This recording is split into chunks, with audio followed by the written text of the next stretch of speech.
la Alianza Nacional de Trabajadores, Agricultores, Universitarios, Reservistas y Obreros. Pero también acá estamos militantes, simpatizantes, pero también hay hombres de prensa. Entonces, por cortesía a la prensa, vamos a darle preferencia con sus preguntas. Entonces, por favor, compatriota Jim, dirija las preguntas de los colegas de prensa. Bien, buenas tardes, compatriotas, los representantes de los medios de comunicación de la ciudad de Pucallpa. Para formular su pregunta, su nombre primero y al medio cuál representa. ¿Sí? Adelante, por favor. ¿Quién desea iniciar con las preguntas? ¿Sí? ¿A qué medio, por favor? Adelante.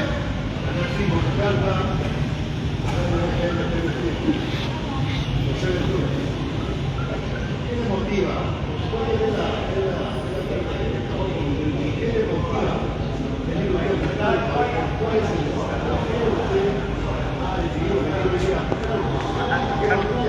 Perfecto.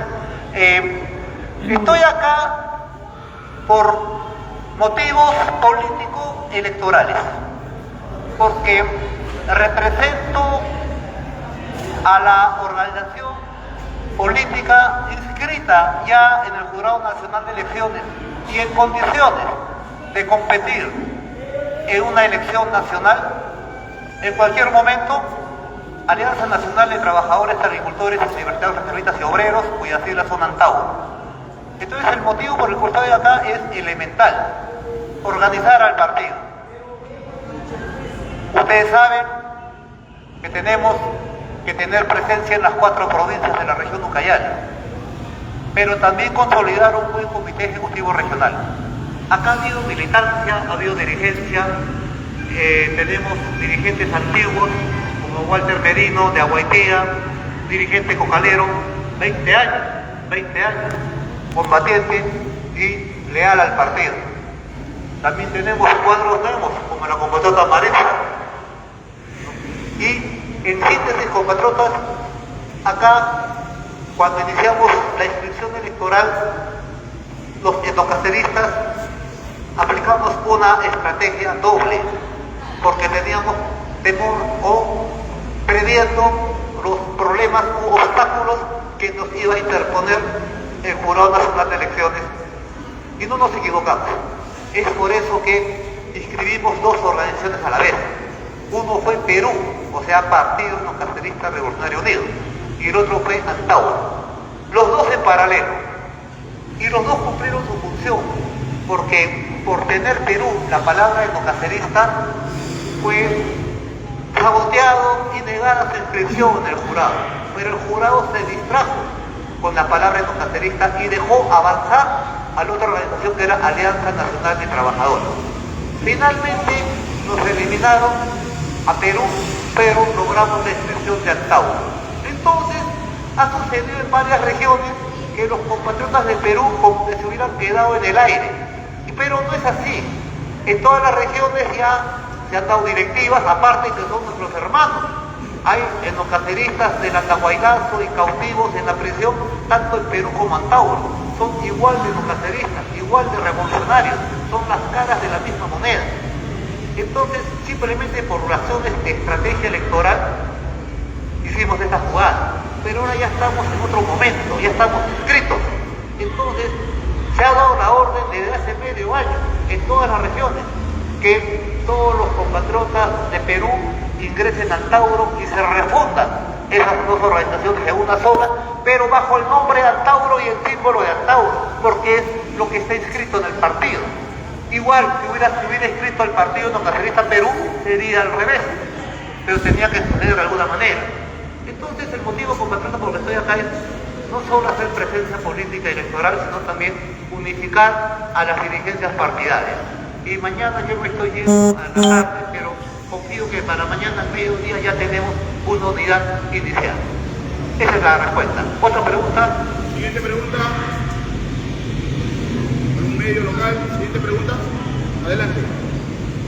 ¿Qué tal? Teddy Peso de Canal 47. La pregunta es: ¿qué opinión le merece que el gobierno trata de sacarle de la jugada a usted como candidato a la presidencia? ¿Y qué opinión le merece la ley de las exoneraciones tributarias en la Amazonía?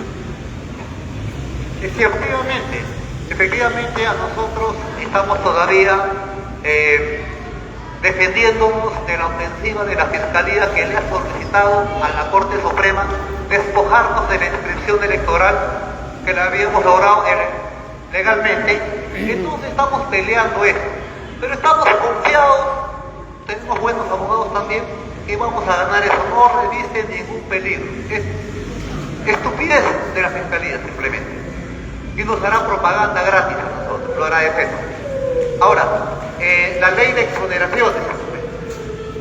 Para nosotros, obviamente, la región amazónica, y acá me refiero a las 3 regiones de Madre de Dios, Loreto y Ucayali, han sido maltratadas históricamente por los gobiernos centrales. Y ese maltrato se ha visto reflejado en la ley siempre del presupuesto. Siempre limosnas, migajas, falta de respeto a las 3 regiones amazónicas, que han hecho respetar las fronteras heroicamente. Hace casi 100 años, 90 años, hubo una guerra en la frontera nororiental y fue la reserva ucayalina y loretana. Antes solamente existía Loreto, pero fue la reserva, los soldados de esta parte de la Amazonía los que plantaron pecho en ese conflicto. Y ahí hubo una iniciativa de una república federal, que nosotros los etnocaceristas, que estamos apostando por una descentralización efectiva, obviamente la hacemos nuestra y la pensamos desarrollar y aplicar. Es por eso que la principal tarea que va a tener el Comité Ejecutivo Regional de Ucayali, así como el de Loreto y el de Madre de Dios, es cranear, planificar, recomendar el incremento del presupuesto nacional sustantivamente para las regiones amazónicas, que son nuestras fronteras, abandonadas y que tenemos que poblar. Tenemos que tener una política agresiva de fronteras vivas, trasladar cientos de miles de jóvenes desempleados, subempleados o desocupados que están corrompiéndose en las ciudades, Loreto, Puerto Maldonado, Ucayali, para enviarlos como un proyecto de vida que le da el Estado Nacional soberano a sus hijos, a sus ciudadanos, a sus jóvenes, pasando por el tamiz de los cuarteles del Ejército, de la Aviación y de la Marina de Guerra. ¿Por qué digo esto? Porque tenemos que tener centinelas que también desarrollen la frontera. Y para eso el gran filtro va a ser los cuarteles, porque vamos a implementar y estamos decididos a restaurar el servicio militar obligatorio y universal, hombres y mujeres. Y ahí obviamente se va a hacer respetar lo que ya está reglamentado en la ley de servicio militar, que todo aquel soldado o soldada que sirve en el ejército o la aviación o la marina de su patria, primero debe tener el sueldo mínimo como propina. Con eso estamos ayudando bastante a muchas familias que manden a sus hijos. Y también estamos combatiendo la desocupación y la delincuencia. Compatriotas, para mí fue muy doloroso haber visto en la cárcel pabellones repletos, desbordados, hacinados de juventud. Muchachos, adolescentes, jóvenes de entre 18 y 25 años, por delitos irrisorios, ridículos, pero empujados al delito, en fin. Y cuando, les voy a contar una anécdota, cuando abandoné la prisión, después de tanto tiempo, me crucé con una camionada de muchachos que venían a la prisión, jóvenes, por ladrones, por delitos nimios. Y uno de ellos se me acercó, me saludó con mucho respeto y me dijo: mayor, entienda usted que mi generación no conocemos lo que es un presidente honrado. A todos los hemos visto presos o suicidados. Obviamente, ante ese argumento tan contundente, tan inocente, pero tan real, cualquiera se queda sin argumentos, sin respuesta. Y me quedé sin respuesta, porque ese muchacho tenía toda la razón, porque este problema de la corrupción presidencial que ha contagiado al resto de la sociedad no es solo y meramente corrupción, es traición a la patria y como tal lo vamos a tratar al pie de la letra y castigar draconianamente. Entonces, regresamos a las fronteras vivas. Consideramos que tranquilamente esos cientos de miles de hectáreas agrícolas, forestales, están ahí para ser aprovechadas por nuestro pueblo, por la juventud de nuestro pueblo, para que tenga un objetivo de vida. Y la ley de servicio militar establece, o establecía en la época de Velasco, pero nosotros lo vamos a restaurar, que el soldado o la soldada licenciado que ha servido a su patria, el Estado Nacional soberano, no el Estado colonial actual, sino el Estado Nacional que vamos a instaurar en 2026, le entrega, le otorga, le da tierras de frontera en las zonas de colonización. Así está escrito en la antigua ley del general Velasco. Entonces, hay dos muchachos, después de servir a su patria, actualmente los ejércitos los lanzan a la desocupación, al delito. Pero si este ejército, ya nacional, ya no colonial, educa a sus soldados y después de haberles enseñado defensa nacional, patriotismo y el uso de armas, le va a proponer lo siguiente: te voy a enseñar agropecuaria, te voy a enseñar forestería, te voy a enseñar agricultura, para que te vayas a la frontera con tu fusil como un guardián, pero también a desarrollar la frontera. Y te otorgamos tus 4 o 5 hectáreas para que tengas un sitio donde caerte muerto por lo menos, y no tengas como objetivo de vida comprarse en la ciudad hacinada y corrompida un mototaxi como objetivo de vida. O sea, no hay futuro para la juventud en la situación actual. Es por eso que, así como nos han traído 1,5 millones de venezolanos, hay 500,000 de jóvenes que se han ido el año pasado del país, porque acá se trata mejor a los extranjeros que a los nacionales. Entonces, para nosotros el desarrollo de la Amazonía es una necesidad geopolítica del país, si queremos desarrollarnos realmente como nación. Entonces, si tenemos que desarrollar la Amazonía, tenemos que aperturar las carreteras. Es inaudito que no exista carretera desde Nauta hasta Contamana, Requena y Pucallpa, que no exista carretera desde Nauta hasta Yurimaguas, que no exista carretera desde Pucallpa hasta Purús. Entonces, para nosotros esa es una tarea primordial que tiene que tener el Estado Nacional soberano y los gobiernos regionales ya descentralizados en presupuesto. Y esto es sentido común, esto se llama patriotismo. Esto lo hubiera hecho Velasco hace 50 años que lo tenían proyectado.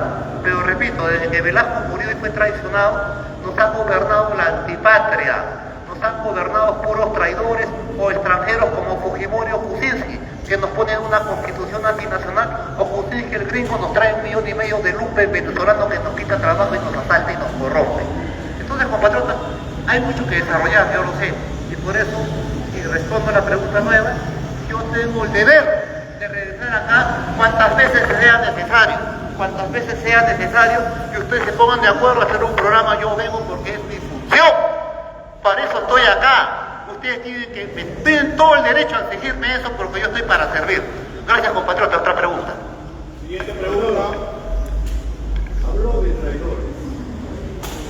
No sé si alguna oportunidad usted calificó de traidor a su hermano Vidal.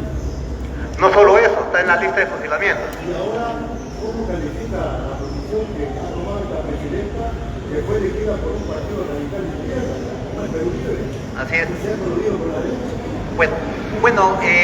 Claro, Ollanta Humala salió del mismo útero que Antauro Humala. Pero también sucedió con Caín y Abel, con Huáscar y Atahualca, con Castor y Polo y con Rómulo y Remo. Repito, las traiciones entre familiares, entre hermanos, a veces son más terribles que las traiciones entre extraños. Y esto sucede en la vida. Entonces, no importa para mí la tragedia familiar, porque es algo familiar. Aquí lo que me interesa es la tragedia nacional, porque este señor que fue elegido gracias al sacrificio y a la rebelión de los reservistas en Andahuaylas y a su cautiverio, dejó a sus reservistas presos y los traicionó. Y traicionó el proyecto nacional del pueblo peruano. Por consiguiente es un traidor, lavajatista, y lo trataremos igual que a Lucinski, que a Toledo, que a Vizcarra y al resto de presidelincuentes. No existe diferencia. La segunda parte de su pregunta era con respecto al actual gobierno. Claro, el actual gobierno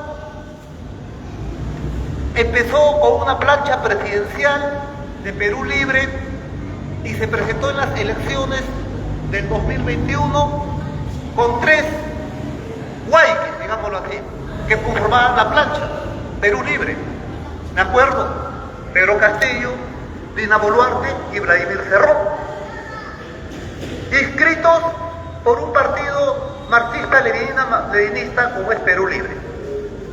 Esta plancha presidencial de Perú Libre hizo campaña electoral con los etnocaceristas presos. Pidieron ayuda a la prisión. Vinieron los 3 juntitos, agarraditos de la mano, ante los presos etnocaceristas y pidieron nuestra ayuda. Y nosotros, sin pedirle nada a cambio, se la brindamos, porque consideramos que su programa de izquierda era lo más cercano al programa nacionalista. Y siempre lo hemos sostenido así. Ahora bien, en su campaña, reiteradamente y empeñando palabras de maestros, prometieron indultar. Jamás me indultaron. Salí libre por pena cumplida. O sea, me comí la cara. Y yo lo lamento, porque yo sí me sentiría traicionado, porque nosotros brindamos ese apoyo a cambio de algo, no quiero nada. Y puedo referir que el nacionalismo, históricamente, siempre ha sido generoso con las izquierdas. Velasco Alvarado se captura el poder con golpe de Estado, lo primero que hace es indultar a todos los líderes de izquierda en ese entonces presos, ex guerrilleros inclusive. Velasco Alvarado, nacionalista, indulta a Hugo Blanco. Velasco Alvarado, nacionalista, indulta a Héctor Béjar, que fue canciller de Pedro Castillo, indultado por un nacionalista. Pero cuando la izquierda está en el poder, se muestra mezquina con los nacionalistas, nos deja presos y engaña a la gente diciendo los voy a indultar, palabra de maestro. Estoy dando hechos, esto ha pasado. Que esté bien o mal es otra cosa, pero esto ha pasado, son hechos, no son opiniones. Entonces, que estos 3 personajes que vinieron juntitos, estos 3 guayques, Boluarte, Cerrón y Castillo, después en su gobierno se hayan dicho samba canuta entre ellos, se hayan insultado entre ellos, se hayan bronqueado entre ellos, se hayan acusado de traidores entre ellos, porque entre ellos se acusan de traición. Yo pregunto, ¿qué carajo tenemos que ver los nacionalistas? No estamos presos. No podemos cargar muertos ajenos. Entonces, obviamente, cuando Cerrón pasa a la clandestinidad, Castillo es derribado, una metida de pata, hacer un golpe de Estado sin trabajar a los cuarteles, es algo infantil, hasta ridículo. Entonces, ahora la única que le sucedía a Castillo, porque él la puso, no era usted, ni usted, ni usted, ni nadie de acá. Era la que puso como vicepresidenta, él la puso. No la puso el general William, no la puso usted, nadie la puso, ellos la pusieron. Ahora bien, nosotros estábamos en prisión, estábamos saliendo recién de la cárcel.